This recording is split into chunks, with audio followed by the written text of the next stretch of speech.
खिलाफत उस्मानिया का दौर इस्लामी तारीख का सुनहरा दौर था।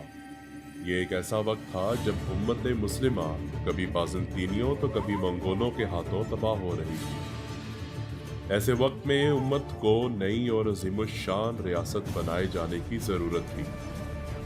656 हिजरी बा मुताबिक 1258 ईस्वी एक तुर्क सरदार अर्तुरुल गाजी के यहाँ एक बेटे की पैदाइश हुई जिसका नाम उस्मान रखा गया। उस्मान ने मुसलमानों की तकदीर बदल डाली और इन्हीं के हाथों सल्तनत उस्मानिया की बुनियाद रखी। तुर्गुत बे और उस्मान बे की आपस में लड़ाई होती देख रोगाटोस के आदमियों को यकीन हो जाता है कि तुर्गुत बे उनके साथ है। फिर कुछ वक्त लड़ने के बाद उस्मान बे अपने सिपाहियों को लड़ने से रोक देते हैं और पीछे हट जाते हैं और काफिले को जाने देते हैं। लेकिन उस्मान बे और तुर्गुत बे एक दूसरे को देखते हैं और मुस्कुराने लगते हैं, क्योंकि वो दोनों बज़ाहिर तो एक दूसरे से सच में लड़ रहे होते हैं, लेकिन ये भी उन दोनों की एक मंसूबाबंदी होती है ताकि रोगाटोस और बाकी कमानदार तुर्गुत बे पर आसानी से एतमाद कर सकें और तुर्गुत बे बिलिचिक किले में जाकर उस्मान बे के लिए सुरंग से होते हुए किले में दाखिल होने का रास्ता खोल सके ताकि उस्मान बे कबीले के मासूम बच्चों को बचा सके। फिर तुर्गुत बे काफिला लेकर बिलिचिक की तरफ रवाना हो जाते। रोगाटोस अपने तख्त पर बैठा होता है और मारी भी वहां मौजूद होती है। तो रोगाटोस मारी से पूछता है कि आपको क्या लगता है कि तुर्गुत बे कामयाब हो पाएंगे? तो मारी जवाब देती है कि तुर्गुत बे एक ताकतवर और होशियार शख्स है। इतने में तुर्गुत बे अंदर दाखिल होते हैं और कहते हैं कि मैं अपनी बात पर कायम रहा और तुम्हारा काफिला बाहिसाजत पहुंच गया। मारी तुर्गुत बे के हाथ से निकलता हुआ खून देखकर कहती है कि तुर्गुत बे आप ठीक नहीं लग रहे। तभी तुर्गुत बे मारी को देखते हैं और लड़खड़ाते हुए जमीन पर गिरकर बेहोश हो जाते हैं। तो मारी नीचे बैठकर उन्हें जगाने की कोशिश करती है और उनका नाम बार बार पुकारती है और रोगाटोस को तबीब को बुलाने को कहती है। रोगाटोस अपने सिपाहियों से कहता है कि जाओ, तबीब को बुलाओ और तुर्गुत बे को कमरे में लेकर जाओ। तुर्गुत बे के जरिए उस्मान बे और उनके साथी बिलिचिक किले में खुफिया रास्ते से दाखिल होते हैं और जिंदान की तरफ जाते हैं। लेकिन जब वो वहां पहुंचते हैं तो जिंदान में कोई नहीं होता और बच्चों को उस्मान बे के पहुंचने से पहले ही कहीं और मुंतकिल कर दिया होता है। तब जेल में उस्मान बे को अहमद की टोपी नजर आती है और जब वो टोपी को उठाते हैं तो उसके नीचे जमीन पर बच्चों की मुंतकली की जगह का पता लिखा होता है।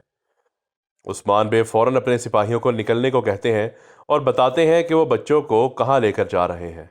जहां एक तरफ तुर्गुत बे जब वापस कमरे में आते हैं तो रोगाटोस पहले से वहां मौजूद होता है और तुर्गुत बे की गर्दन पर अपना खंजर रख देता है और कहता है कि मैं शुरू से जानता था कि तुम पर भरोसा नहीं किया जा सकता। तुमने उस्मान की मदद की, अब तुम मेरे हाथों से मरोगे। यानी कि तुर्गुत बे का राज खुल जाता है और वो फंस जाते हैं। तो वहीं दूसरी तरफ उस्मान बे और उनके साथियों को रोगाटोस के सिपाही हर तरफ से घेर लेते हैं। उस्मान बे अपने सिपाहियों से कहते हैं कि अगर इन्हें पता चल चुका है तो इसका मतलब ये तुर्गुत बे से इसका हिसाब लेंगे। फिर उस्मान बे बुलंद आवाज से कहते हैं कि तुर्गुत बे के लिए हमला करो और वहां एक जबरदस्त लड़ाई शुरू हो जाती है। तलवारें चलती हैं और एक एक करके रोगाटोस के सिपाहियों को मारते मारते सब तुर्गुत बे के कमरे तक पहुंच जाते हैं और तभी तुर्गुत बे भी रोगाटोस को धक्का देकर कमरे से बाहर निकलते हैं और उस्मान बे और तुर्गुत बे अपने सब सिपाहियों को लेकर किले की खुफिया गार से होते हुए किले से बाहर निकल जाते हैं। खैमे में सैलजान खातून और बाला खातून बैठकर बातें कर रही होती हैं। सैलजान खातून कहती हैं कि मुझे आयशा खातून ने बताया है कि तुमने काफ़ी देर से कुछ नहीं खाया। तो बाला खातून जवाब देती हैं कि मुझे भला भूख कैसे लगेगी, मैं इस वक्त बहुत दर्द में हूँ अम्मा। मेरी गोंचा का इंतकाल हो गया, मेरे अहमद को काफिरों ने पकड़ लिया और मेरे उस्मान अभी तक वापस नहीं आए।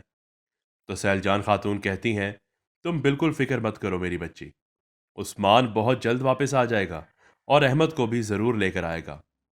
अभी वो दोनों ये कह ही रही होती हैं कि उस्मान बे, गुंदोज बे और दाऊद उस्ताद खैमे में दाखिल होते हैं। तो बाला खातून उस्मान को सवालिया नज़रों से देखती हैं عثمان بے کہتے ہیں کہ اداس ہونے کی ضرورت نہیں، ہمارے بہادر بچوں نے سراغ چھوڑا تھا اور ہم جانتے ہیں کہ وہ بچوں کو کہاں لے کر گئے ہیں۔ قندوز بے پوچھتے ہیں کہ آخر انہوں نے بچوں کو کہاں بھیجا ہے؟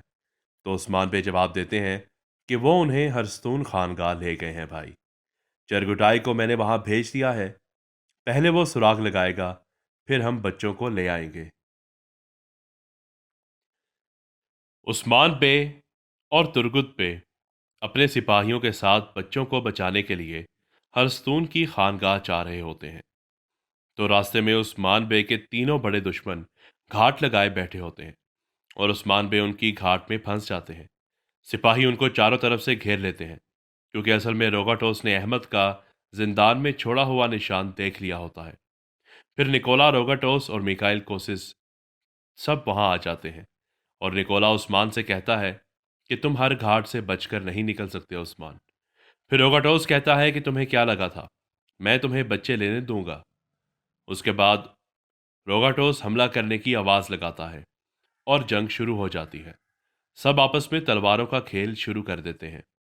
عثمان بے تعداد میں کم ہونے کے باوجود جرت مندی کے ساتھ لڑتے ہیں، لیکن پھر عثمان بے پیچھے ہٹنے کا فیصلہ کرتے ہیں اور واپس چلے جاتے ہیں۔ تب تینوں گورنر سلطنت زندہ باد کے نعرے لگانے لگتے ہیں اور خوش ہو کر بچوں کو ملنے کے لیے روانہ ہو جاتے ہیں۔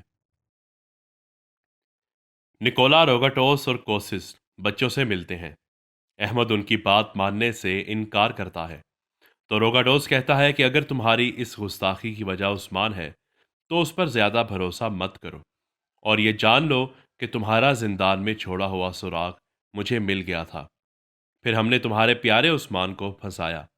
عثمان ہار گیا، ہم نے اسے شکست دی۔ احمد غصے میں کہتا ہے کہ تم جھوٹ بول رہے ہو کافر۔ پھر روگاٹوس سپاہیوں کو اشارہ کرتا ہے اور سپاہی بچوں کو ان کی آرام گاہ میں لے جاتے ہیں۔ پھر روگاٹوس کہتا ہے کہ عثمان نیکیا سے بہت اچھا معاہدہ کر کے لوٹا ہے، تو نکولا اسے جواب دیتا ہے لیکن جب سوگٹ ہی جل جائے گا تو کوئی معاہدہ پورا نہیں ہوگا۔ پاپاز گریگر سوگٹ کو جلانے میں اپنا کام کریں گے اور پھر ہم اپنی تلواریں لے کر سوگت میں گھس جائیں گے اور عثمان پر حکومت کریں گے۔ ساری باتیں کرنے کے بعد نکولا اور میکائل کوسس وہاں سے چلے جاتے ہیں۔ عثمان بے، گندوز بے اور ملہون خاتون سرداری خیمے میں موجود ہوتے ہیں۔ عثمان بے کہتے ہیں کہ ہمارے درمیان جو غدار ہے اسے جلد سے جلد ڈھونڈنا ہوگا، جو ساری خبریں کافروں تک پہنچا رہا ہے۔ تبھی بالا خاتون اور ہان کو گود میں لیے اندر داخل ہوتی ہیں اور ملہون خاتون کو اور ہان پکڑا دیتی ہیں۔ پھر جیسے ہی ملہون خاتون اور ہان کو عثمان بے کے پاس لے کر جاتی ہیں تو عثمان بے اور ہان کو گود میں لینے سے انکار کر دیتے ہیں۔ سب حیران ہو جاتے ہیں تو عثمان بے کہتے ہیں کہ اپنے بچوں سے پیار کرنا بہت خوبصورت ہے، جبکہ بہت سے لوگ اس سے محروم ہیں۔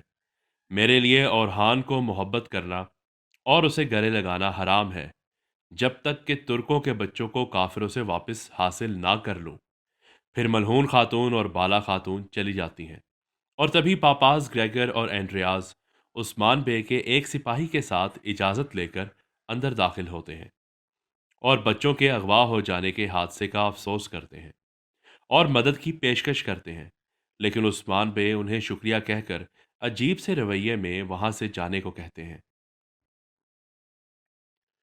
عثمان بے اپنی خبری سے ایک غار میں خفیہ طور پر ملتے ہیں اور قسطنطنیہ کے حالات کے بارے میں پوچھتے ہیں، تو خبری بتاتا ہے کہ قسطنطنیہ سے ایک پادری کو بلوایا گیا ہے جو کہ بچوں کو عیسائی بنائے گا، اور اب وہ پادری آیایور کی خانگاہ جا رہا ہے اور سب بچے بھی وہی ہیں۔ تو عثمان بے کہتے ہیں کہ ہمارے بچوں کو نہ صرف اغوا کیا بلکہ انہیں حق کے راستے سے ہٹا کر عیسائی بنانے کی سازش کر رہے ہیں وہ لوگ، میں انہیں کبھی کامیاب ہونے نہیں دوں گا، اور وہ پادری جو قسطنطنیہ سے آ رہا ہے اسے بھی دیکھ لیں گے۔ آخر کار عثمان بے بچوں کو بچانے کے لیے کیا چال چلیں گے اور پاپاز گریگر کا سچ کیسے جان پائیں گے؟ جاننے کے لیے دیکھتے رہیے کرلس عثمان سیزن 3۔